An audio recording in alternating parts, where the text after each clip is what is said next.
6.2. The topic is Gold Sustainability, Impacts and Goals, Local and Global Responses.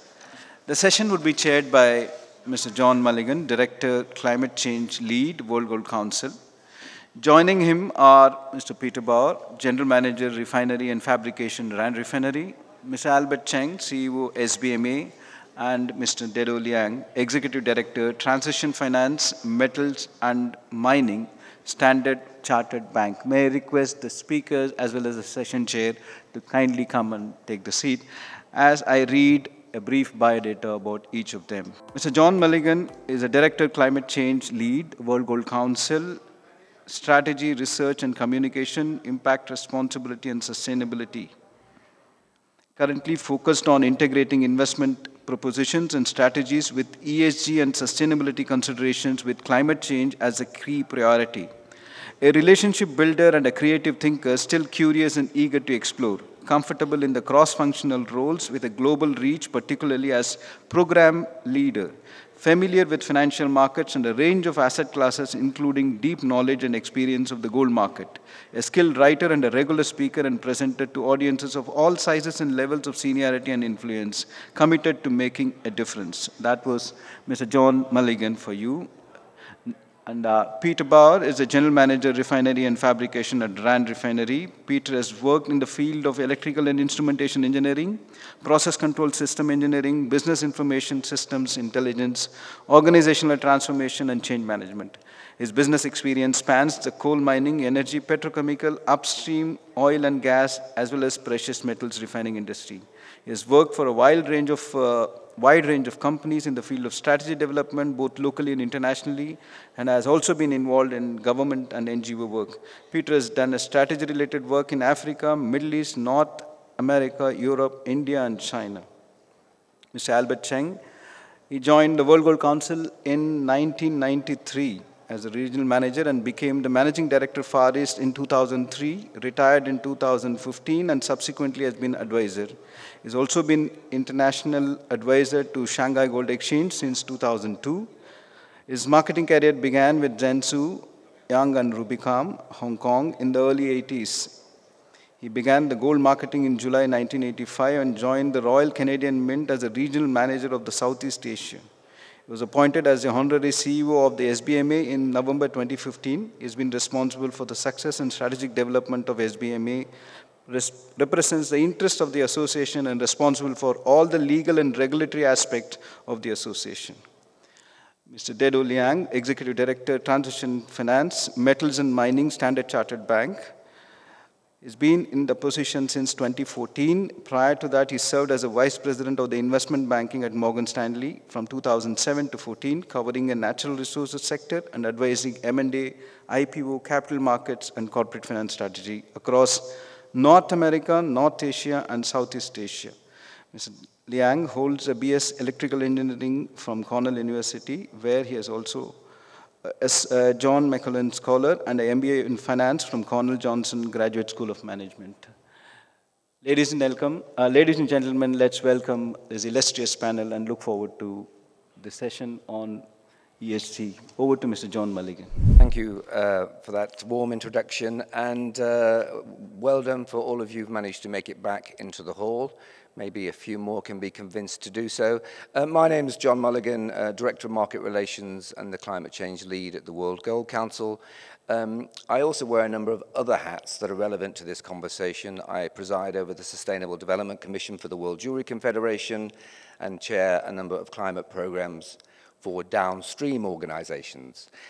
I mention that because I want to frame this discussion, and it is a discussion. It's not purely going to be me and charts and slides, but one of the main points of this is that trying to address our sustainability objectives, the sustainability objectives that affect the whole gold supply chain, we need to come together. We need to collaborate. We need to start to share information to actually try and address some problems. And these two quotes on screen here point out that the world has problems that need responsible business and responsible investment. Governments alone are not going to fix the problem. So I always like to start with this justification for why we need to actually collaborate, engage, and talk in a more cohesive, coherent way. Now, later on today, we'll be meeting the organizations you see on screen will be meeting to try and address those issues. And this was mentioned by the World Gold Council CEO some time ago, just yesterday, in fact, when he said that the industry now has got together, and it's got together, the organizations you see there, 14 organizations representing everybody from mine to market, from the Chinese Gold Association to the DMCC. A lot of the people who've spoken here today are part of this process of collaboration. The organizations signed a declaration in 2022 at the LBMA conference. That's what the declaration says, and I'm fully aware you can't read it. It's far too small print. The key point here is that there are 10 principles which now state these are the sustainability objectives for the whole industry. We have now agreed, we've now signed a declaration saying we understand what our shared objectives are. In simplified terms, they are those 10 principles you see in front of you, starting with responsible sourcing. And responsible sourcing is foundational. It's principle number one, but I'd like to point out or like to explore the hypothesis with my illustrious participants here that we're moving beyond responsible sourcing to consider our wider impacts, to consider these big challenges and how the gold value chain in particular can respond and address to them. So I just thought I'd use that as a framing vehicle to set the context. Right, I'm going to join my panel now. They've been introduced to you, but nonetheless, I think it's worth reiterating that we're talking about the whole value chain here. We're talking about a global refinery, we're talking about an international bank, and we have local market representation and leadership. So we really can talk about the whole value chain, and I'm very much looking forward to hearing what they have to say about this hypothesis that we're moving beyond responsible sourcing to sustainability and broader, wider impacts. So I mentioned that we've got the whole value chain here, and I thought I'd start with you, Peter, because the refinery is often the key intermediary. They are a pivotal point between supply and demand. And so I thought it'd be really useful for Peter to share Rand Refinery's experience of how they've responded to these big sustainability objectives. Peter. Thank you so much.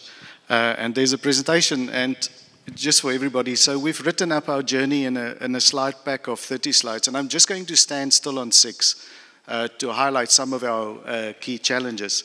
And if you contact me, I'll share it with you. And just to note, this was not done by AI, not augmented with it. This is human experience and errors we made and learnings from it. And I hope that by sharing this, we can prevent other errors. Who's Rand? We're 104 years old. We have refined 56,000 tons of the around 250,000 tons on the surface of the earth. So we know a little bit about gold. We have a long history in doing it.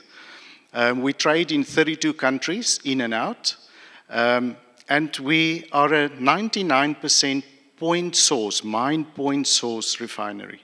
So we know where our gold comes from, and that's at the heart of our story. We all understand SGE. It's about societal risks and challenges on the social level. It's about meeting upcoming regulations and demands, and it's our response to climate change. When we developed our ESG approach, we considered a number of frameworks and guidelines, and I think the list is to help you. What are the key, in our viewpoint, what are the key frameworks to consider when you develop your ESG response? After considering this, the question we ask ourselves is whether ESG will be the future license to operate. And we think it may well become. It will give legitimacy, eventually credibility, and finally build the trust in the value chain, the psychological identification that brings comfort to the market. But each of the participants have a different expectation, and this is how we see ESG can impact the industry. The employee of the company would like it to be a desired company to work for. The mining depositor would like value chain integrity and be certain of liquidity, that there's no reputational and other risks. The gold customers would like to have ethical gold products, and it will drive the buying decision. The local industry would like to have a socially accountable investor, and is about community development. The host government would like to see you operate for the greater good. And in the end, in the gold industry, we would like to have the authenticated gold bar integrity of our products going forward. Every ounce of gold on the surface of the earth has got this footprint. At some point, it was mined or came from ASM, and it was refined. That is the base footprint. Thereafter, it can be recycled many times in the industry, and Rand Refinery as a refiner plays in that first part of creating the initial ounce on the surface of the earth. At Rand Refinery, we deal with big refiners in the world. We currently process 230 to 250 tons of gold. 99% of that gold is from single point source mines. 93% of that gold is from listed entities around the world. Our mines are listed on the New York Stock Exchange, the COMEX, the Toronto Stock Exchange, Johannesburg Stock Exchange, Ghana Stock Exchange, which means they already have the onerous obligation of all the governance principles that applies to them on that level. 63% of our depositors belongs to the World Gold Council. But and this is where the ESG becomes important. Collectively, these mines in 2023-2024 employed 129,000 employees. If you use the principle of multiplication by 10, that means livelihoods to about 1.3 million people from the work that these mines are doing. Collectively, they've built 728 megawatts of solar plants and hydroelectric electricity around the world. If you analyze that, that's 1.3 terawatts. That's more than the electricity consumed by countries like Fiji and Malawi, generated by these industries. And they're involved in various other social projects where they're operating, schools and roads and hospitals. There's just a summary. The bottom line is ESG has been coming with us since 1970. The frameworks was built from 1970 to 1990. And then we saw the targets and objectives developing from 2004 specifically to where we are now. What we did at Rand Refinery is we followed a specific process to arrive at what we will be doing. We looked at the SDG goals, and we categorized that in terms of ESG. How does these collaborate together? We then ask, are there anything else that we should consider? And definitely scope 1, 2, and 3, safety, and various objectives from the SBMA and the World Gold Council. We looked at what does our stakeholders and what does the other organizations consider important. And then we decided where to focus. And out of that we built, and this is our contribution, I think, we built a governance map to guide us in our decision-making at our company. We decided on the left what is our strategic KPIs, and on the right hand where we can focus. And this process is where a lot of the time and effort has been to determine our journey. From this, we developed our specific objectives, and then what is important here is we institutionalized it into the business. We made it part as business of usual. It became part of our employment training and equity committee, the wellness forum, our metals assurance committee, the customer risk and compliance committee. It was embedded in business as usual and translated into the company's scorecards. So from our long-term DOVs on board level, looking at 5 years out, to the individual KPIs that guides an individual's performance, all of this was translated, and on the right hand, on your left-hand side, you can see specific dimensions that include safety, leadership, energy, metals efficiency, and operational efficiency. And now I'm going to be foolish enough to share targets. We are not saying this is right. We are not saying this is the best. But we think and we believe that the industry needs to talk about this. So one of our objectives on ESG is on air emissions. It's to decarbonize by focusing on alternative renewable electricity. We are going to build a 4.4 megawatt plant that should be able to run the entire refinery and fabrication when we produce products. And on the right, you can see we currently, the refinery, consumes 519 watt per ounce of gold product produced.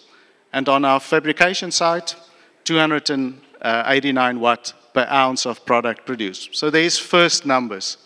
Can I mention, this is at the meter going into the complex, and the meter below is on water.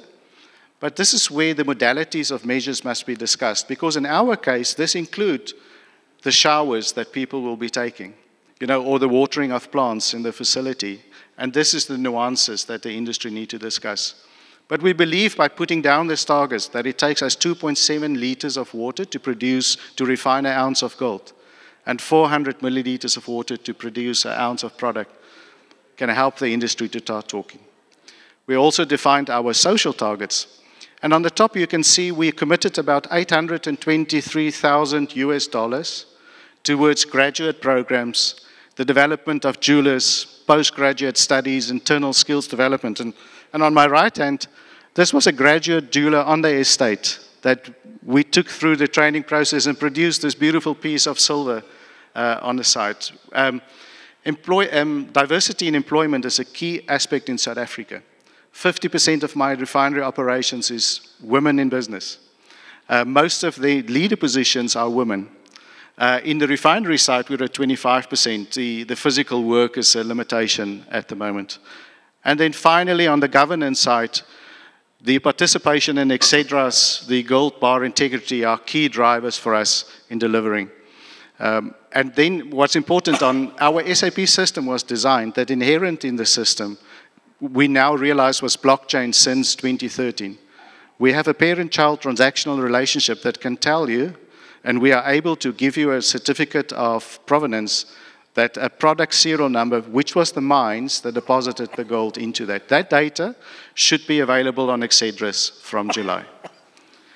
And in the end, all of this has to be audited. Independent third-party audits that tell you what is your carbon footprint, and we have that now. Are you in line with the 10 principles that John has talked about? And are you progressing? Why do you want to do that? An anecdotal study by 2 universities indicated that companies with strong ESG credentials manage better through the COVID crisis and weather the pandemic in a stronger fashion. I hope that was of interest. Thanks, John. Thanks, Peter. One of the key points for me there is embedding ESG into core business. So you showed the history from CSR into ESG, but ESG, I think, and sustainability more generally, is increasingly now recognized as core to business, not a nice to have, and I think that's a very key point. I'm aware of time, so I'm going to turn to Dedo because it is, I think, fair to say that institutional investors have actually been a driver of progress when it comes to sustainability. If you look at my area of specialization, climate, it is the big institutional investors who I think have set the agenda to some extent. So you work on both the kind of mining side and the energy transition side. What for you and for the bank are the levers or drivers of change? Yeah, thanks a lot for that. First, I'd like to just thank the SBMA for inviting me to speak tonight. And for me, as part of a transition team at Standard Chartered, transition's top of mind and top of the bank in terms of priority, not just from a sustainability and kind of green and transition standpoint, but also be able to decarbonize the entire world. And so for us, it's a top priority. We're looking to mobilize over $300 billion of financing before 2030 to kind of enable companies to allow that transition. But getting to your question about kind of drivers of the change, I think there's probably 3 main buckets, I would say, that are the key levers that we look at. I mean, first one being the government and kind of institutions, and then how they kind of affect policy and change. Next would be customers, and then the third group would be the corporates and the producers themselves. The governments, as we've seen over the course of the last couple of years, I mean, with the introduction of the IRA, with CBAM, with a wisp of a pen, huge government policies can be enacted, which completely change CapEx investments, how corporates look at how they invest and effectively guide their programs for the next decade in terms of growth as well as production. The next category, customers including institutions, investors, as well as banks. Well, a lot of this group is very, very kind of pool-based. So being able to pool your producers into, demanding either, green products, decarbonization products, low emissions products. Banks similarly have that agenda in terms of wanting our customers to kind of be aligned with, net zero goals, long-term kind of sustainability goals as well. And the third category is the corporates themselves, the producers, right? Those are, I would say, the biggest drivers of change because it's all about the attitude and kind of the prioritization of ESG from these corporates. Not just in gold, but in all the other commodities, whether it's steel, aluminum, we see a wide range of, a wide spectrum of adaptability. So folks that either have ESG as the top of their agenda, and then folks that have that as a little bit of a lagging part of their agenda. But we see the whole spectrum, and I'm quite confident that within gold, there is, very good leadership among the large gold companies. Very, very, strong, strong policies as well as, strong working councils as well. And then that gives me confidence that, the group is, setting the right tone and setting a right tone for producers across the entire spectrum.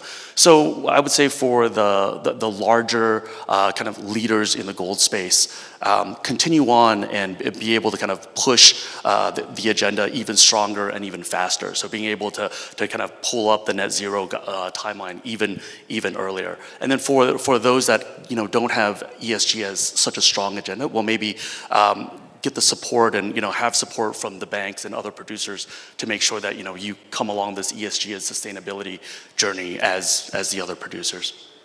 Thanks, and you've touched upon something, both of you, that I'd just like to expand upon a little, and that is what is special about the gold value chain compared to other commodity chains. And you mentioned the role of the miners, both of you mentioned the role of the miners. Well, in many instances, probably almost half of gold production, if the gold miner doesn't actually do certain actions, they often don't happen. And this is true of decarbonization too. In many locations where a gold miner has to generate his own energy, there is no infrastructure, there is no government support to introduce renewables. By doing so, by starting to decarbonize, they often bring renewables to a country. So if you look at solar power in Burkina Faso or even South Africa or Latin America, it is often the gold miner that has been the leader bringing that technology, bringing that infrastructure. So I think it's worthwhile mentioning that. The other aspect is if you decarbonize gold mining, you decarbonize the whole gold value chain. And that is very unusual. There's not many mined products that actually are low carbon when they're out, when they leave the gate, the mine gate or whatever. So it's an important point, and I think it's worth mentioning because it makes gold somewhat unusual, both in terms of its concentrated potential and opportunity and the implications of taking action. So I thought I'd just throw that in there. I have one more question to Dedo before I come to you, Albert, and that is, you've worked both in the States, based in New York, I think, and here, and I'm wondering, do you see any change in the dynamics or the expectations of those two markets, the Southeast Asian market versus the US market? So I'm going to ask Albert, I'm just going to ask Dedo that, and then I'm going to come to you. Okay, thanks. Well, I mean, I think seeing both of these markets, well, very developed kind of mining market versus an emerging markets footprint, it's has quite a lot of similarities in the sense that you see a lot of the leaders in both of these regions put ESG, sustainability at the top of their agenda. And then you also have the laggards, both in developed markets and emerging markets. And those laggards, I will say, probably the tail may be a little bit longer out here in Southeast Asia and kind of emerging markets regions. But I think, as we've seen in coal over the course of 5-10 years, that mentality, that herd mentality, almost kind of puts everybody in the right direction, because even those laggards eventually realize, hey, ESG is going to be critical, whether we like it or not, whether it's a customer pool, a government pool, or even kind of other financing institutions that'll help kind of invigorate that change. And so at the end, a lot of differences in terms of geographies, but in terms of how all the various corporates play, quite a lot of similarities. Thanks. And I'll coming to you, Albert, and first of all, I'd like to pay tribute to Albert for this event, for the SBMA and its evolution. I've worked with Albert and Margaret for 2 decades now, so I'd just like to pay my personal thanks.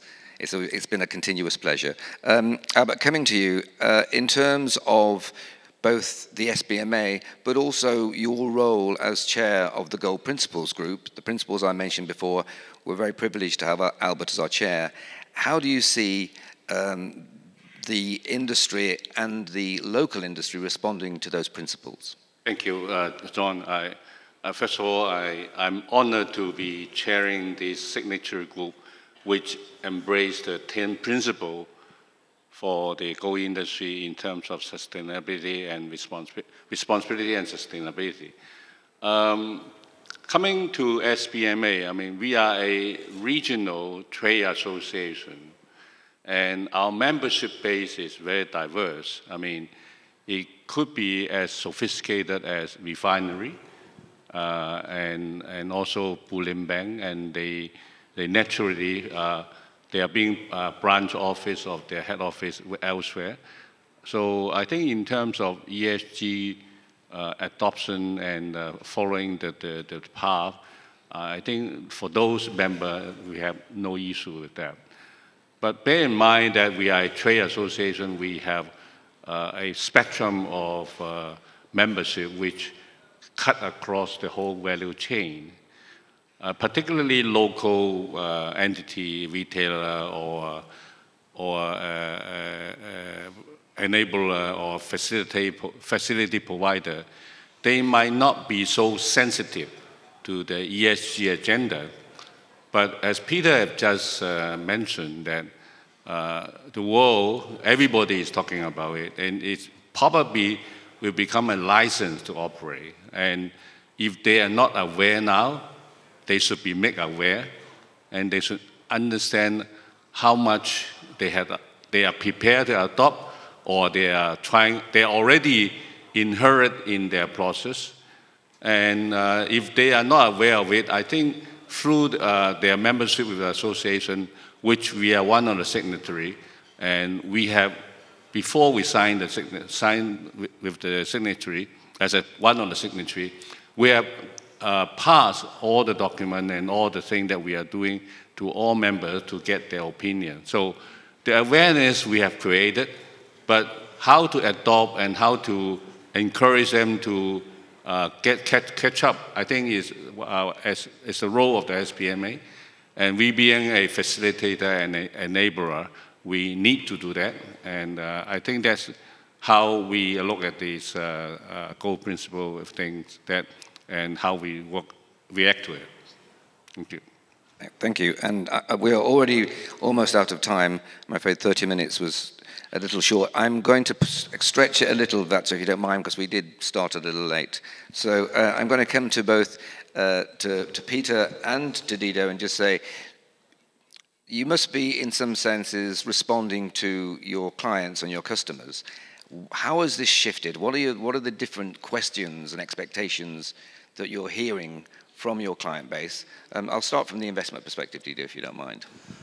Yeah, so I think this dialogue has evolved over the course of the last 5 years quite precipitously, because as you look at all the different commodities, not just gold, but steel, aluminum, coal, all of the focus in the last 5 years has shifted towards a very much sustainability kind of focus, as well as kind of transition, and then ultimately decarbonization and how companies will get there. And for us as a bank and for investors, we look to try to support those, because we know in maybe 5-10 years time, I mean, there may be the requirement by consumers, by industrial users, that all of this may be need to be a decarbonized product. So I think it's always, trying to stay in front of the curve and being able to support, those that are at the cutting edge of wanting to kind of be aligned with greater sustainability and ESG conscious programs.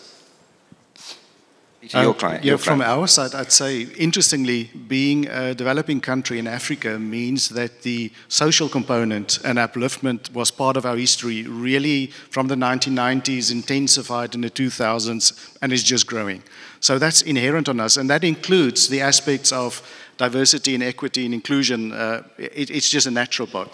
I'd say that in 2013, when we started to design internally the blockchain, that we have parent-child relationships and can track any product back to its origin, was part of our growth in the 2010s to 2018s. From 2022, we started to see customers coming with requests on what is your scope 1, 2, 3 targets. High pressure on, can you show us your progress? Where's your audited results of what you are doing? And then also, especially from the Americas, North Americas, we're starting to see more and more requests on, can you provide us a certificate of provenance of your products? So that really increased, I would say, in the last 2 to 3 years. Thanks. Albert, you mentioned regional facilitation. You mentioned the SBMA's role. I'm wondering, how do you see this playing out? What is the role of leadership, if you like, in advocating for change? And what is specific, perhaps, about the Southeast Asian region? I think we are a small we are a small association with limited resources, so it could not be possible to do a lot of initiative which we have to initiate ourselves. I think from the broader perspective of the principal group, we are embarking on some kind of survey which will then ask specific questions to each individual member. And I think through those survey, and we can find out what's the pain point in each of or in some of the organization, and we might, from this perspective, look at it and see whether we can direct them to start looking into this. I think it cannot be a very active approach because of the size of our association, but because we are the signatory, we are benefit from the bigger group, and we are working closely with the Secretariat on this purpose. Yeah. Thank you, and I think that's a good point. The point is we know that the different associations, the different market segments and different locations are on different stages of the sustainability journey. The point I tried to make at the start is that by coming together, we can collaborate. Those of us who think that we have actually had the resource, time, built capacity to make progress can assist the others. Yeah, one more thing. I mean, within the signatory group, there are bigger organizations, bigger associations, which are proactively doing this, and they will publish results. And those results, through the communication, either on the common website, or we can embed it in our communication with our member. This can make them aware of what's going on in the jewelry world, in the bullion world. I think if any one of them want to do business overseas or extended their business further, they need to follow, otherwise they will be cut off. Thank you. I'm just trying to read the question here. My eyesight permits. How can the logistics sector support and incentivize miners to offset their carbon emissions? I think this is a question I'm going to start answering myself, if I may. I think all the value chain incentivizes the various parts of the value chain to decarbonize. So basically, investors encourage miners to decarbonize. Miners, by decarbonizing, will have the biggest impact. But then all other aspects, all other points along the value chain need to be transparent and understand their role in decarbonization. We're actually in a fairly good place, I would argue, certainly in the gold space. But nonetheless, I think it's an obligation for all of us to support each other on this. So I know we're out of time. One more point about the Gold Principles Group.